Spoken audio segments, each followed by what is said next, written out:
കോൺഗ്രസ് വിട്ട് ബി.ജെ.പിയിൽ ചേക്കേറിയെങ്കിലും തൃശൂരിന്റെ തെരഞ്ഞെടുപ്പ് ഗോതയിൽ കരുണാകരപുത്രിക്ക് സ്ഥാനമുണ്ടാകില്ല. സുരേഷ് ഗോപിക്ക് വേണ്ടി പത്മജ കളത്തിലിറങ്ങേണ്ട കാര്യമില്ല.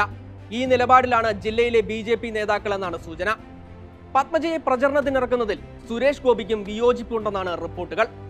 വോട്ടേഴ്സിനെ മാത്രമേ എന്റെ മുന്നിൽ കാണുന്നുള്ളൂ. ആര് വരുന്നു ആര് പോകുന്നു ഇതിനൊക്കെ പ്രത്യേകിച്ച് കാരണം ഉണ്ടാവുമല്ലോ അല്ലേ? അപ്പൊ അതുകൊണ്ട് ഇല്ലില്ല എന്റെ കാര്യം ചോദിക്കുക. എന്നെ കുറിച്ച് മാത്രം ചോദിക്കുക. ആര് വരുന്നു ആര് പോകുന്നു എന്നതിനൊക്കെ പ്രത്യേക കാരണങ്ങൾ ഉണ്ടാകും.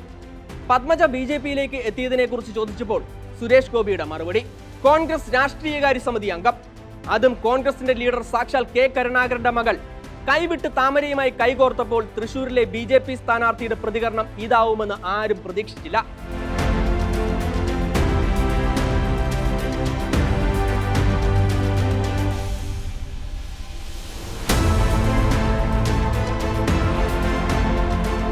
കോൺഗ്രസിൽ അർഹിച്ച പിന്തുണ ലഭിച്ചില്ല എന്നാരോപിച്ചാണ് പത്മജ ബി.ജെ.പിയിലേക്ക് കളം മാറ്റിയത്. എന്നാൽ പാർട്ടി മാറിയ ശേഷം ആദ്യമായി തൃശൂരിലെത്തിയ പത്മജയെ സ്വീകരിക്കാൻ പ്രധാന നേതാക്കൾ ആരും എത്താതിരുന്നതും വലിയ ചർച്ചയായി. പത്മജയുടെ പാർട്ടിയിലേക്കുള്ള എൻട്രിയിൽ ബി.ജെ.പി സംസ്ഥാന ജില്ലാ നേതാക്കൾക്ക് അതൃപ്തിയുണ്ടെന്നാണ് സൂചന.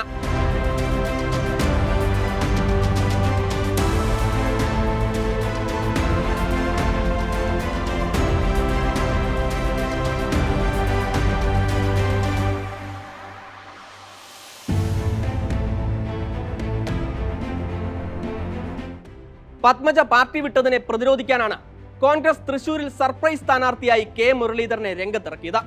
ലീഡറുടെ മക്കൾ തമ്മിലുള്ള പോരാട്ടം കൂടിയാകും തൃശൂരിലെ തിരഞ്ഞെടുപ്പ് എന്നായിരുന്നു വിലയിരുത്തൽ. പക്ഷേ പോരാടാനുറച്ച് വടകരയിൽ നിന്നും മുരളി എത്തിയപ്പോൾ കളത്തിൽ പത്മജയില്ല.